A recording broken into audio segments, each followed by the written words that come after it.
Yes, I've been meaning to tell you about the story of Logan. I think you'll need this information if you're to understand the things that you're going to read about in this report. This is a report that's compiled over many centuries, actually, and many eons, if you really believe some of the fine print and some of the footnotes.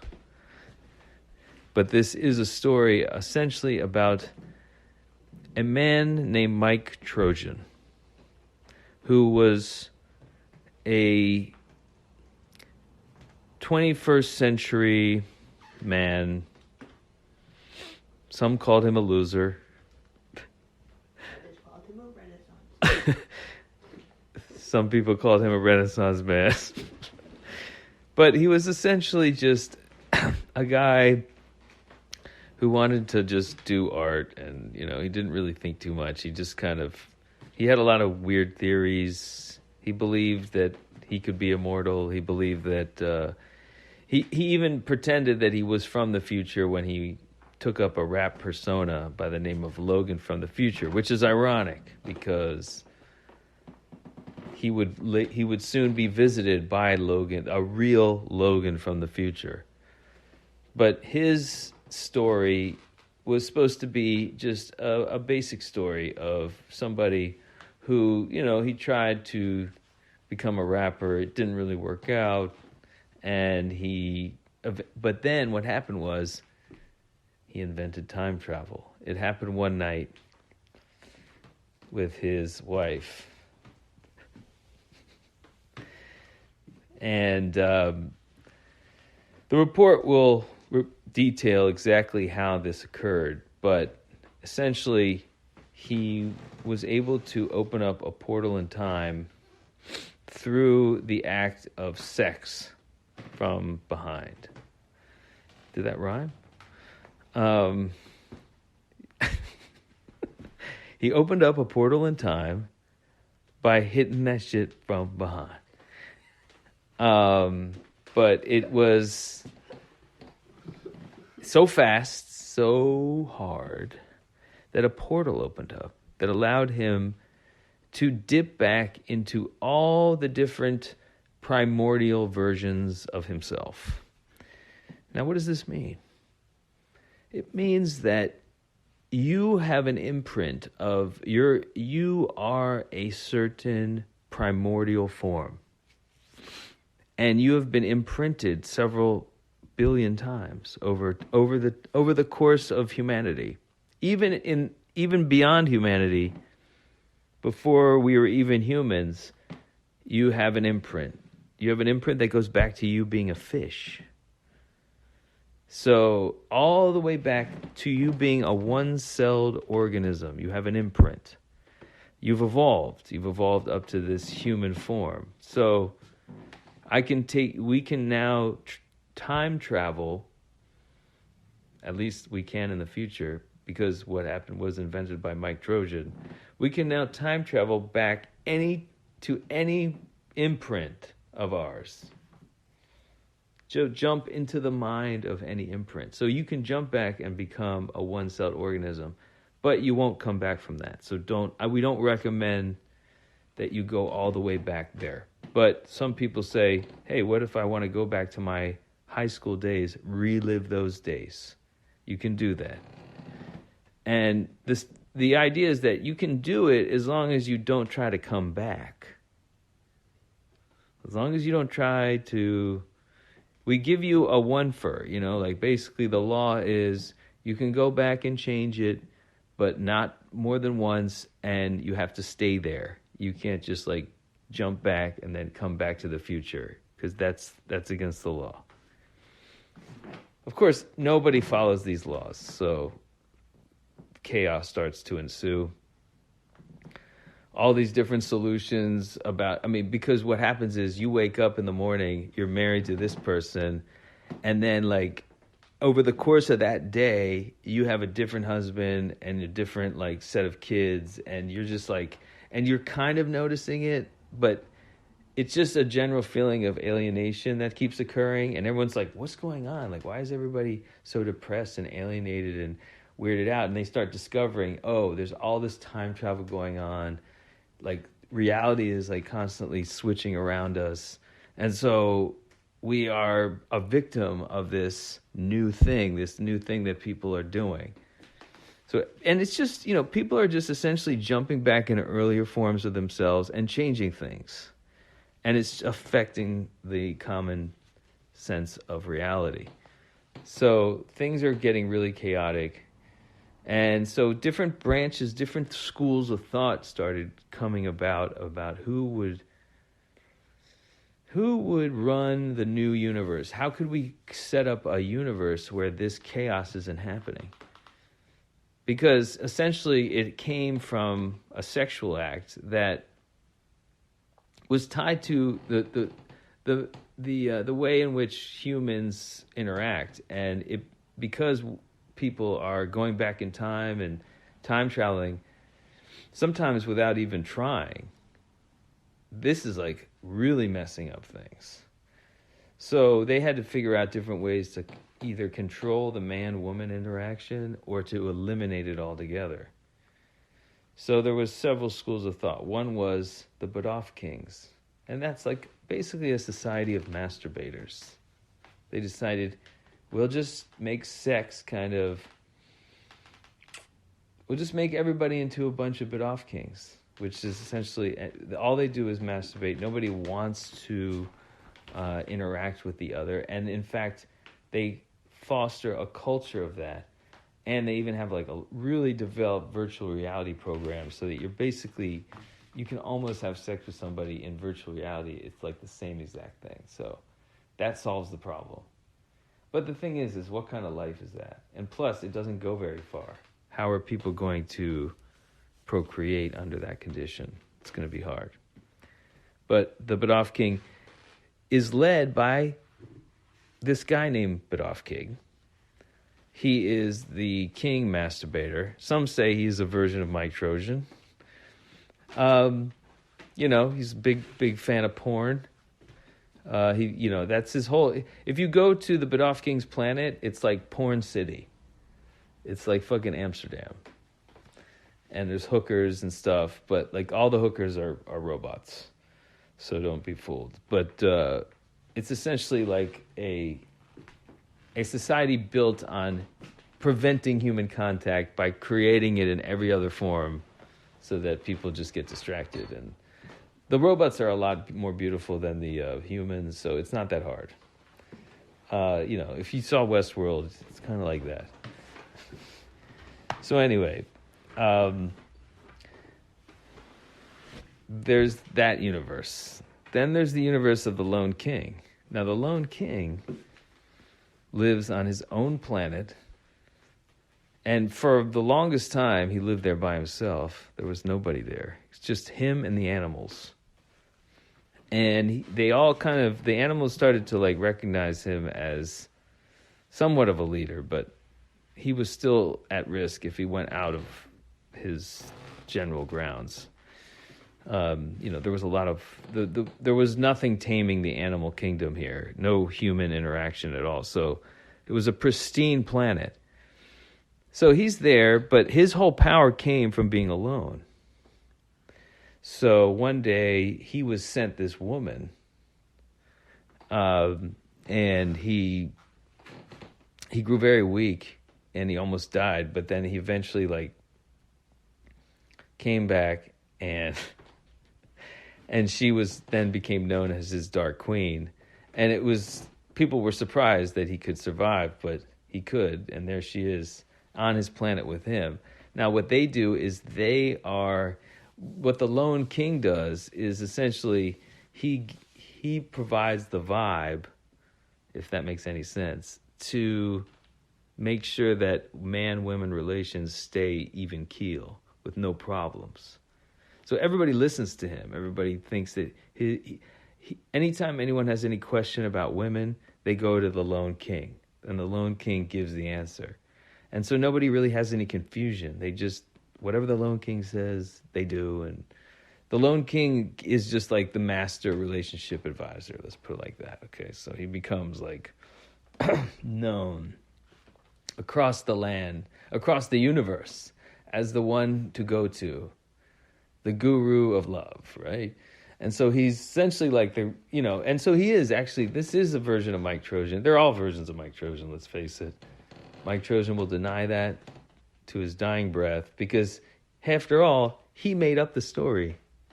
So, but anyway, so then you have this Lone King guy who's essentially the whore manual writer, the guy who wrote this dating advice for men, how to play it cool with women and not be overly needy with them. And so that becomes like a philosophy that then becomes enshrined in all over this universe and prevents people from having like extra passionate sex. Now, some people are like, well, you've just killed the passion because you've given everybody the game, and so essentially I've taken out the dramatic from the game. So that's a lot of people's like criticism of the Lone King and his process, that essentially he's just taming the beast by making everything dull. Because everything's cool, man, and nobody fights, and everything's just like, sometimes like a big fight in a relationship is a good thing, but then what will spawn is like a really hard fuck, which then will lead to time travel. So it can be a problem. So we try to keep things even keel so that time travel's not happening. Okay, still happens. Don't let the Lone King like lie about it. He does not prevent time travel a lot, but it's one of the looser parallel universes, and that's one of the big knocks against the Lone King, especially since the Dark Queen came along. He's not as sharp as he used to be. Now, he's always up for improvement, but it's been tough to stay focused because you need actually complete solitude to do so. But anyway, so he tries, he does, but recently certain things have slipped through the Lone King's fingers. And this is kind of the big issue of this story. And this is kind of where Logan comes in. Because while the Lone King was holding up his end of the bargain, as soon as the Dark Queen came along, things started fucking up. And a lot of people have lost confidence in the Lone King's leadership. And what's threatening here now is that the Bit-Off King is going to take over the Lone King, arguing that his way is better. And so he will have inordinate power. The Bit-Off King will have 2 universes. And so everybody's trying to gain control of more than one universe, obviously.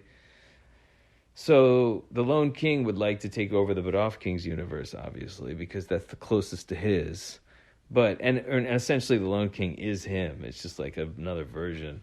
So it's a natural match. There's other alternatives. The other alternative is the Child Empire, which the Child Emperor, who was a stunted human, a version of Mike Trojan that experimented with some hormones and ended up not growing into a full, full adult. He forms basically a society of children. He believes that the society should consist of only children, and adults are not allowed. And the question always is, well, did he execute all the adults? That's what some people have said. He denies that occurred. He said that he just waited for them to die, because we're talking 3,000 years later, from the Mike Trojan point too. So a lot could have happened. We don't really know. But you have the Child Empire. The Child Empire, all they do is keep cloning themselves and retransplanting their brain into the clone bodies, and they never allow themselves to get to puberty. They have a little thing. It's like Logan's Run, except when you're like 11, you basically are done. You have to recycle. And so what they do is you become an infant again, but they put you put your brain back in the infant's head, so you're like this really smart infant that can barely move. It's kind of interesting, but people have done this several cycles, and they live forever that way. Now, of course, the child empire would like to just get rid of adulthood, treat adulthood like it's some kind of disease. And of course, with no adulthood, then there's no time travel. So that helps. Does any time travel occur? Well, the thing about the child emperor, is he has a whole slew of Logans. He tells his people that they're robots, but they are not. They are adults. And he keeps also a slew of dark queens. They are just like the women that are just held prisoner for the Logans to use. And he sends these Logans out on missions. And he sends these Logans out on missions, promising them their freedom. And no one really even knows if they ever got the freedom, because as far as what happens after these Logans get sent on their missions, they're gone. They never appear back in the dungeon of Logans. He has a whole dungeon with at least 100 to 200 Logans at one time. And they're all just Logans from different parallel universes, all splintered around. Some are old, some are new, some are from the past, some are like teenagers, some are old men. But he uses them for different missions to disrupt the universe in the way that will favor his universe. So the child emperor is engaged in a lot of time travel. He just does it through his imprisoned Logans. And he's claiming to stop time travel. Well, he's not. He's actually engaging in it, and he's trying to solidify the child empire.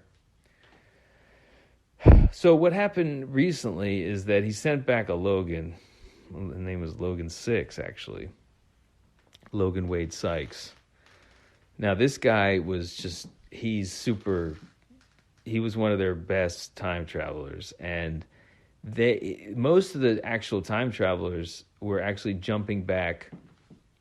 They could only jump back a few months, a few weeks. But he had the ability to jump to any time and to any version, any instance, any copy of himself. You know, we talked about the iterations of yourself, like they go back all the way to the fish. Well, Logan was one of these people that could go all the way back to when you were Homo erectus, or even like a Neanderthal, or something even less human.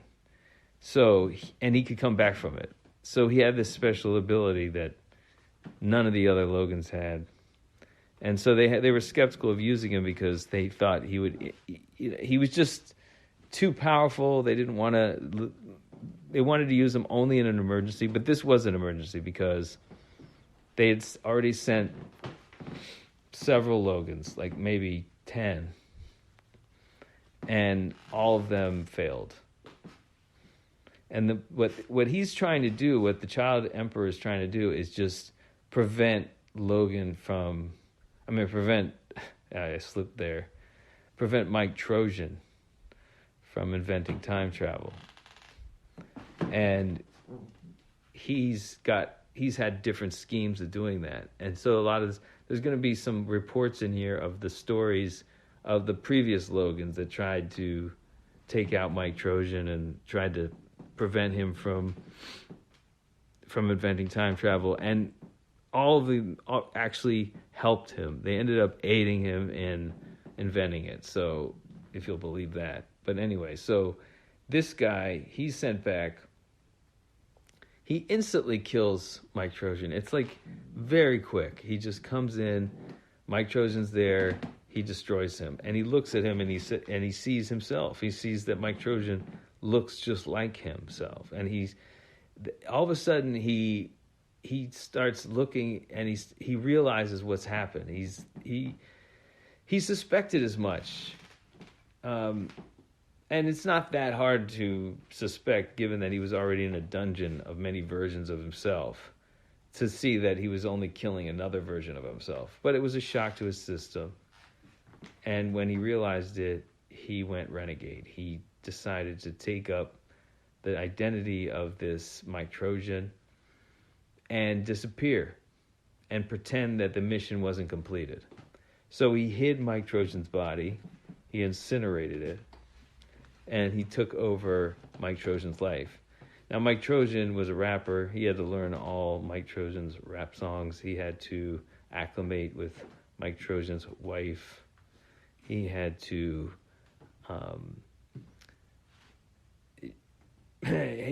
just pick up where Mike Trojan left off, and he had to relearn a lot of the stuff that Mike Trojan knew very, very well. So at first it was very tough,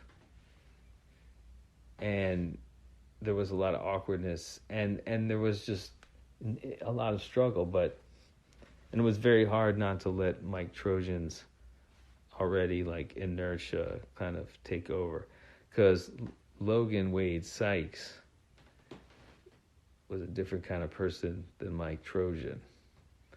So when he saw like what Mike Trojan had built, he realized it could be built into something much bigger, and to have actually its own universe that goes beyond any of these. And this old universe, this universe is the ancient one, the one that came before we left, before we became the kind of creatures we are today, which are very lowly creatures compared to the creatures we were way, way, way, way back. So he calls that the circle of serenity. And the way he found it out by just entering like this party in New York and seeing the circle there. There was just like this group of mostly women, but a couple guys, and they were just sitting in a circle. And I asked, he asked, who are you? And they're like, we're the circle of serenity. And that's when he understood that there's another way, and that all these different universes can meet one day in this circle of serenity, and there doesn't have to be separation between them anymore. And the child empire can exist, and that anyone can phase into it or phase out of it, because one of the things that gets invented from this struggle, from this report, at the end of this report, is the idea that parallel universes are no longer exclusive. That is, you can walk into one as easily as you can walk into another room, and then you can walk back out of it. So the circle of serenity under Logan Wade Sykes and his new movement, which is called the One Nation, is to combine all the parallel universes into one, but not by actually combining them, but by showing people that they can actually walk in between them. So he shows people that you can walk to a parallel universe where your loved one is alive. You can walk to a parallel universe where you're dead. You can walk to a parallel universe where somebody else is the president. See how that world is going. You can walk into a parallel universe and make it, and change it, and then leave. So naturally, all these different powers that Logan is offering under the guise of Mike Trojan, who's pretending to be Logan, it starts to create a lot of fear. And Mike Trojan becomes quite well known as a pioneer in time travel. And all the while telling his story as though it's just some science fiction story that he wrote. So he's pretty open about it. but no one takes it seriously, especially the part about the sexual time travel. Everyone thinks that's a big joke. And that's the whole point of truths from the future. They can only be encased within jokes. So that's just the overview. So I just want to get that out there. Hope that this helps as you read on in the report. Thank you.